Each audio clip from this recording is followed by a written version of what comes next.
Hey all hi hello வணக்கம் மக்களே, எல்லோரும் எப்படி இருக்கீங்க? இன்றைக்கி நம்ம என்ன பார்க்க போகிறோம் அப்படின்னா 6th ஸ்டாண்டர்ட் தமிழ் டேம் 1ல் முதலெழுத்தும் சார்பெழுத்தும்ன்ற சாப்டரில் புக் பேக் கொஸ்டின்ஸ் பார்க்கலாம்.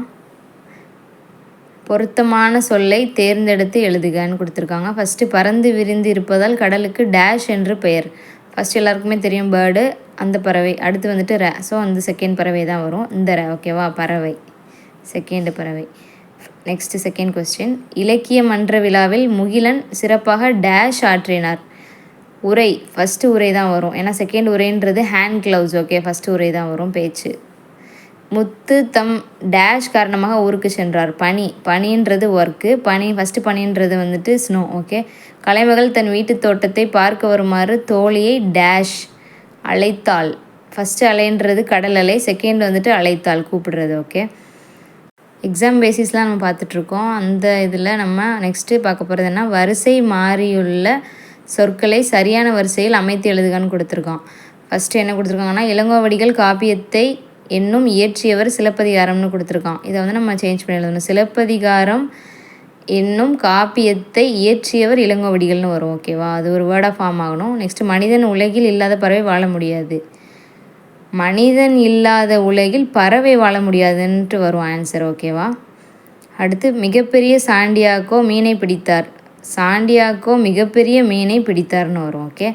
மனிதர் இந்தியாவின் டாக்டர் சலீம் அலி பறவைன்னு கொடுத்துருக்கான். இது எப்படி வரும் அப்படின்னா, இந்தியாவின் பறவை மனிதர் டாக்டர் சலீம் அலின்னு வரும். ஓகேவா? நெக்ஸ்ட்டு என்ன பார்க்க போகிறோம் அப்படின்னா, அந்தமாரி சும்மா பாக்ஸில் கொடுத்துருக்காங்களா, இதெல்லாம் வச்சு வேர்டுக்கான ஆன்சர் தான் கீழே இருக்க கொஷின்ஸில் வரும். இப்போ அதில் ஃபஸ்ட்டு என்னென்னா, இரட்டை காப்பியங்களில் ஒன்று மணிமேகலை. ஓகேவா? முதல் எழுத்துக்களில் எண்ணிக்கை 30. திங்கள் என்பதன் பொருள் நிலவு. ஓகேவா? அப்புறம் சத்திமுத்த புலவரால் பாடப்பெற்ற பறவை வந்துட்டு செங்கால் நாரை. பாரதியார் காணி நிலம் வேண்டும் என்று பாடுகிறார்.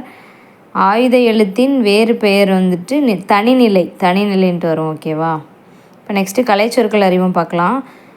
கண்டம்னா காண்டினென்ட், தட்பவெட்பநிலை கிளைமேட்டு, வானிலைனா வெதர், எல்லாருக்குமே தெரியும். வலசைனா மைக்ரேஷன், நம்ம ஆல்ரெடி பார்த்துருக்கோம். புகலிடம்னா சாங்சுவரி. புவி ஈர்ப்பு புலம்னா கிராவிடேஷ்னல் ஃபீல்டு. ஓகேவா? இப்போ நெக்ஸ்ட் எல்லாத்துக்கும் ஆன்சர்ஸ் கொடுத்துருக்கேன், நோட் பண்ணிக்கோங்க.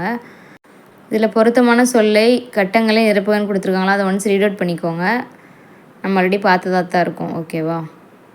ஸோ இதோட இந்த வீடியோ முடியுது. இந்த வீடியோ உங்களுக்கு பிடிச்சிருக்குன்னு நினைக்கிறேன். இது மாதிரி நிறைய அப்டேட்ஸ் வேணும்னா நம்ம பேஜை மறக்காமல் லைக் பண்ணி சப்ஸ்கிரைப் பண்ணி வச்சுக்கோங்க. அப்போ தான் டெய்லி நோட்டிஃபிகேஷன் வரும்.